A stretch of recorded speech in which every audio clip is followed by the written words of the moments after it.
Hi guys, welcome back to the Laravel 6.0 Hindi video tutorial. और इस video में हम बात करेंगे एलोक्वेंट के बारे में, इसे समझेंगे और इसके साथ हम डेटाबेस से डेटा फेच करके लेके आएंगे।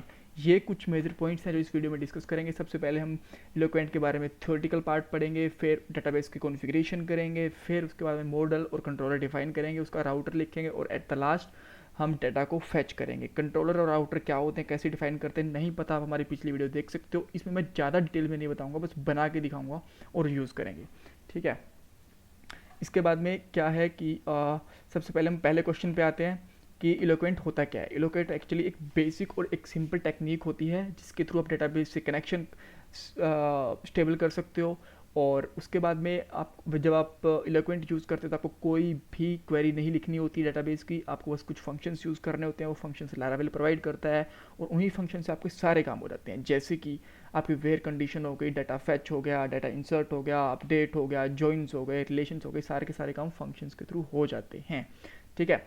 ये करने के बाद आई थिंक आपको बेसिक आइडिया चल गया होगा। और इसके लिए हमें मॉडल डिफाइन करना पड़ता है। हर एक डेटाबेस की टेबल के लिए एक सिंपल अलग से मॉडल होता है और वो मॉडल जो आपके डेटाबेस की टेबल होती है उसका सिंगुलर होता है। ठीक है। लारावेल कहता है कि अब मैं यहाँ पे ये लिख देता हूँ। सबसे पहले पेज में एडमिन खोलता हूँ मैं, और यहाँ पे आप देखोगे जो मेरे पास टेबल है उसका नाम यूज़र्स है, तो उसका जो मॉडल बनेगा ना वो यूज़र नेम से होना चाहिए। ठीक है, ये स्टैंडर्ड होता है। ऐसा नहीं है कि मैं कोई और नेम से मॉडल दूंगा तो फैच नहीं होगा, वो फैच होगा और हम अगली वीडियो में करेंगे अब। बट लारावेल के स्टैंडर्ड कहता है यूज़र्स टेबल है तो उसका नाम यूज़र होना चाहिए, सिंगुलर होना चाहिए, और डेटाबेस का नाम, टेबल का नाम प्लूरल होना चाहिए। ठीक है, अभी के लिए याद रखो, नेक्स्ट वीडियो में आपको इसको कैसे मॉडिफाई कर सकते हैं वो भी बताऊंगा। अच्छा ठीक है, अब ये चीज़ें हो गई। अब पहली चीज़ आता है डेटाबेस की कॉन्फ़िगरेशन। उसको करने के लिए आपको दो फाइलें खोलूंगा। सबसे पहले मैं खोलूंगा आपकी कॉन्फ़िग फाइल। इसके अंदर आप जाना डेटाबेस डॉट पी में माइस्क्यूएल के साथ कनेक्शन करेंगे तो इसके अंदर आपको चार चीज़ें डिफाइन करनी पड़ती हैं: host name, database name, user name और पासवर्ड। ये चारों चीज़ें पता नहीं किसी एक फंक्शन से आ रही हैं, आपने देखा होगा। ऐसा क्यों है? लारावेल कहता है कि मेरा स्टैंडर्ड है और उसको फॉलो करोगे तो ज़्यादा ठीक रहेगा। आप डॉट नाम की फाइल बनी होती है आपके राउट के ऊपर और उसके अंदर ये सारी चीज़ें डिफाइन करो। ये रही, तो मैं यहाँ डिफाइन करनी है। होस्ट नेम इसने पहले से बता रखा है, ये है। यूज़र नेम भी बता रखा है। अब पासवर्ड क्या है? पासवर्ड है मेरे वाले माइस्क्यूएल का redhat@123। आपके केस में कुछ और भी हो सकता है और ब्लैंक भी हो सकता है। ठीक है, वो आपको पता होगा। अब उसके बाद में मेरे डेटाबेस का नाम क्या है? यूट्यूब। तो मैं यहाँ पे डेटाबेस में कर दूंगा यूट्यूब। ठीक है, सर्च ये डिफाइन हो गई है। अब क्या करना है, ये सारी चीज़ें डिफाइन करने के बाद में आपको बनाना है एक मॉडल और एक कंट्रोलर। सो सबसे पहले मैं एक मॉडल बनाता हूँ। मॉडल बनेगा मेरा मेरा यूज़र नाम से PHP आर्टिसन मेक यूज़र। ठीक है। अच्छा, मैं शायद कुछ भूल गया हूँ। मेक मॉडल लिखना पड़ेगा। मेक मॉडल और मॉडल का नाम यूज़र। हिट करा, ये कह रहा क्रिएट होगा। कहाँ क्रिएट होगा? ये वाला क्रिएट होगा ऐप फोल्डर के रूट पे। ऐप फोल्डर के रूट पे ये वाला क्रिएट हो गया। ठीक है। अब इसके बाद में क्या करना है, हमें एक कंट्रोलर भी क्रिएट करना है। PHP artisan make controller users. ठीक है, यूज़र्स क्रिएट हो गया। अच्छा, अब इसके ऊपर जाओगे तो आपको यहाँ पे दिखेगा ये ऐप के अंदर, HTTP के अंदर, कंट्रोलर के अंदर, और ये दिखे आपको ये वाला। ठीक है। अब इसके लिए मुझे राउट बनाना पड़ेगा। ये कितनी चीज़ें क्लियर हो गई हमारी? ये चीज़ें क्लियर हो गई। ये हो गया। अब मैं राउट बना लेता हूँ। इसके लिए राउट बनाने के लिए कहाँ जाना पड़ता है? डॉट PHP फाइल में ये होती है। अगर आप मेन पे होगे तो राउट्स फोल्डर के अंदर।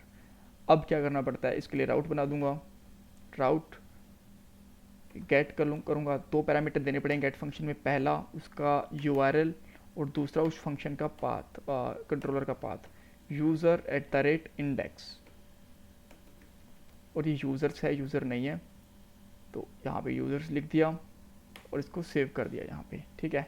अब मैं क्या करता हूँ, वापस से यूज़र्स वाले फाइल में जाऊँगा। ये था मेरा मॉडल, ये था मेरा कंट्रोलर। यहाँ पे एक फंक्शन बनाना पड़ेगा मुझे इंडेक्स नाम से। आप चाहो तो किसी और नाम से बना सकते हो। फंक्शन लिखा, इंडेक्स लिखा, और इंडेक्स के बाद में यहाँ पे करना है मुझे, एको कर देता हूँ एक बार के लिए, कोड विल बी हेयर। ठीक है, एक बार चेक करता हूँ कि चल रहा है कि नहीं चल रहा है, उसके बाद में कोड लिख देंगे। ये हो गया। अब मैं यहाँ पे आता हूँ। यहाँ पे आने के बाद मैं यहाँ पे लिखता हूँ TP और हिट करके देखता हूँ, ये वाला कोड आ गया, यहाँ पे आ गया, एको हो गया। इसका मतलब सब कुछ सही हो गया, ये हो गया। अब लास्ट पॉइंट पे आते हैं, हमें डेटाबेस फेच करना है, कोड लिखना है। ठीक है, अब कौन सी फाइल का मेन काम है? अब दो फाइलों का मेन काम है, एक तो मेरे कंट्रोलर का ये रहा, और दूसरा मेरे मॉडल का ये रहा। तो अब मुझे मेरा मॉडल होगा वो इंपोर्ट करना पड़ेगा इसके अंदर उसको यूज़ करने के लिए। तो मैं यहाँ पे लिखूँगा यूज़ ऐप, और उसके बाद मैं लिखूँगा यूज़र। ठीक है, और बस। और अब मैं यहाँ पे क्या कर दूँगा,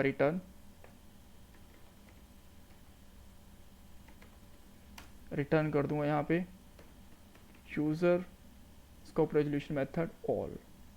ठीक है, अब देखते हैं क्या होता है ये। आप ही देखो, ये दो डाटा थे इसके अंदर आ गए हैं, ये आप यूज़र वाली टेबल के अंदर खोल के देख सकते हो, दो डाटा ये आ गए हैं। एक छोटा सा ऑपरेशन और फॉर्म कर लेते हैं, आप यहाँ पे फाइंड भी लिख सकते हो। मान लो ये फाइंड ना आईडी पे ही काम करेगा, देखो इसके अंदर एक डाटा आ गया। ठीक है, तो ये इस तरीके से ये काम कर रहा है। अगर मान लो कि आपको उसको एरे में दिखाना है, जेसन फॉर्मेट में नहीं दिखाना है, तो यहाँ पे डाटा लिखो और इसको एक वेरिएबल में ले लो, ऑल निकाल लो एक बार के लिए, और फिर उसको यहाँ पे प्रिंट आर करवा लो, प्रिंट आर डॉलर डाटा। और अब इसको यहाँ पे रन करके देखो, तो ये आपका जो डाटा था वो सारा का सारा इस फॉर्मेट में आ गया। और चाहो तो आप इसके सामने गेट भी लिख सकते हो। ठीक है, ओके। सो गेट में अभी कुछ प्रॉब्लम है, गेट आप मत यूज़ करेगा इसके अंदर, नेक्स्ट वीडियो के अंदर ज़्यादा डिटेल में देखेंगे कि क्या प्रॉब्लम है इसके लिए। ठीक है, डॉलर डाटा की ही यूज़ करो अभी, तो इसके अंदर आपका ये सारा का सारा डाटा आ गया है यहाँ पे। ठीक है, और अभी कोई कन्फ्यूज़न है और कोई इशू है तो आप मेरे से कमेंट बॉक्स में पूछ सकते हो। कोई सजेशन है वो भी दे सकते हो, आपको कुछ लग रहा है कि सही नहीं समझ में आ रहा है तो वो भी आप कुछ भी पूछ सकते हो। जो भी कोई इशू हो आप कमेंट बॉक्स में डाल सकते हो, कुछ स्पेशल वीडियो चाहिए वो भी डाल सकते हो। अभी ये शायद 22वीं या 23वीं वीडियो होगी, और मैं सोच रहा हूँ कि कम से कम 50 से 60 वीडियोज़ बनाऊँ। तो सब्सक्राइब कर लो चैनल को। ठीक है, लाइक करो, शेयर करो और कमेंट करो। Thanks for watching.